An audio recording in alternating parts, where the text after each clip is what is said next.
Hi, Bruce Naylor here, and I'm doing another viewer Q&A. I love these kind of videos. They're a lot of fun and a way for me to reach out to, people who watch my videos and answer their questions. I always enjoy the comments that you folks leave me, and I enjoy your questions. So please feel free to do so in the comments down below. Okay, so let's get started with the first question. Hi, Bruce. I'm just an average user like most people. I do a bit of photography. I can't see why I'd want a big box that takes up loads of room. I would agree with you on virtual reality. If they're as good as some of the demos we've seen, that might tempt me. On the other subject, I would love to see Microsoft launch an all-in-one Surface desktop. Do you think this will happen?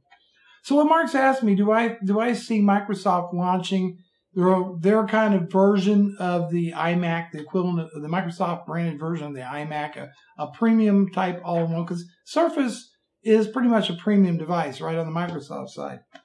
And there's a couple things. Number one, Microsoft did surprise us with the Surface Book. I mean, I wouldn't have dreamed they would have introduced a laptop like they did. And this has really caused some pain with the OEMs out there. By OEM, I'm talking about the Dells, the HPs, Lenovo's, Acer, Asus. All these guys were not happy, and they're letting Microsoft know they're not really thrilled about them getting into the hardware business. So first off, I would say probably not. I think that would alienate them a lot more with their OEM partners. And, Microsoft kind of has to see how this is going to come out in the wash. Secondly, secondly, desktop PC sales themselves are down globally 7.7% over the same quarter a year ago. And it's just not a good time to be making lots and lots of PCs out there. And when you get in the all-in-one space, that's a segment, a subset of the desktop PC, so it's kind of got limited market appeal. If anybody could absolutely make a great competitor to the iMac, it would be Microsoft.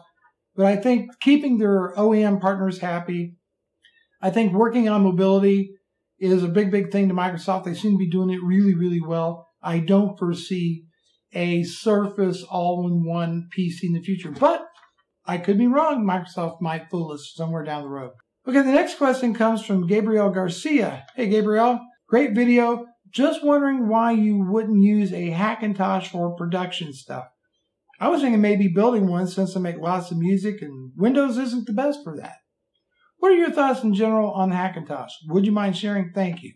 Well, a couple questions really. Why wouldn't I use a Hackintosh for production? If you see what goes into creating a Hackintosh, right, you realize very quickly this is something that is for an enthusiast. This is not an everyday kind of thing that people do. There's a lot that goes into creating a Hackintosh. You have to have very specific kinds of PC hardware.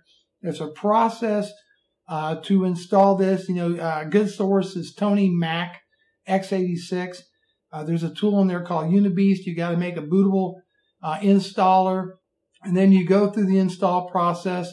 And then there's some stuff you got to do in the post installation, and the moon and stars have to line up. And hopefully, if you're very careful with everything, you'll have a working Hackintosh. Okay. Another problem is that when Apple updates OS 10, it could potentially break the Hackintosh. So why would you want to do that in a production thing? Here's the point. When I say production machine, I'm talking about a computer that you're doing actual work on, paying work, or maybe even as a serious hobbyist. But for my purposes, I'm going to say paying work, right? And these machines are making you money, are helping you get your work done. Life's too short to try to find kernel extensions and trying to make drivers work in order to have things like Wi-Fi and sound and all this kind of stuff work on a Hackintosh. Or be humming along, have it all working, and then do a update that would break it. And you spend time on forums, and it's totally not supported by Apple, of course. There are some who say that also a Hackintosh, OS 10 gives you the best experience when it's, put on Apple hardware because it's all optimized.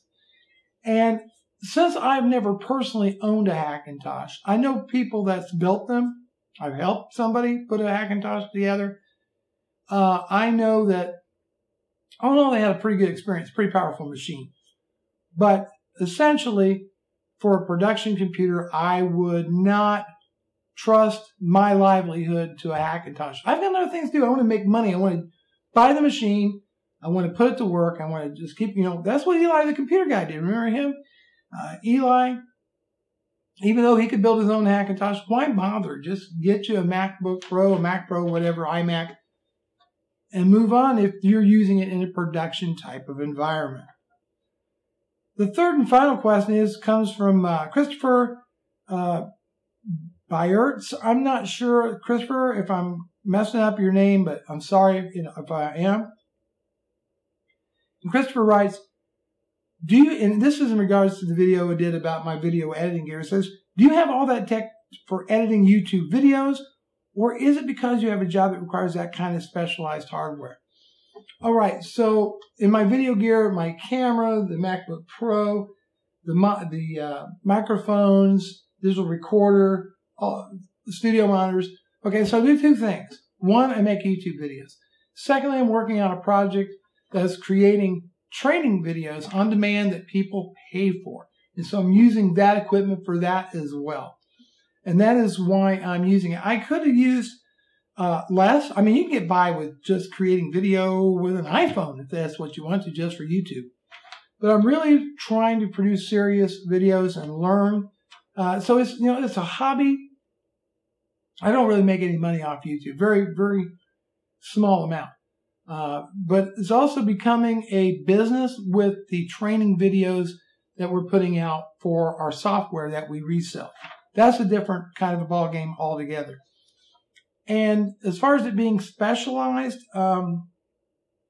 it's not really specialized. You have to have a camera, and I decided to get one that shoots in 4K, so I'm kind of future-proof. I can do some cool stuff with 4K. Lighting, good lighting is very, very important, and I've got piss-poor lighting, as many of you know. Audio, you got to have good, clean audio.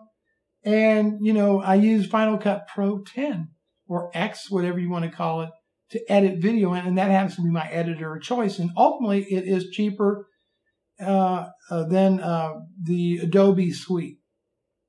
Like $300 for Final Cut Pro and I'm done, versus paying an ongoing subscription for Premiere. So I am using it to make money, but it doesn't have to be specialized. I could get by with a whole lot less, but this is just as much as a hobby as I am making money with it. And I hope that answers your questions. And thank you for sending these questions. Love to see some more. Get your input in the comments down below. I'll talk to you later.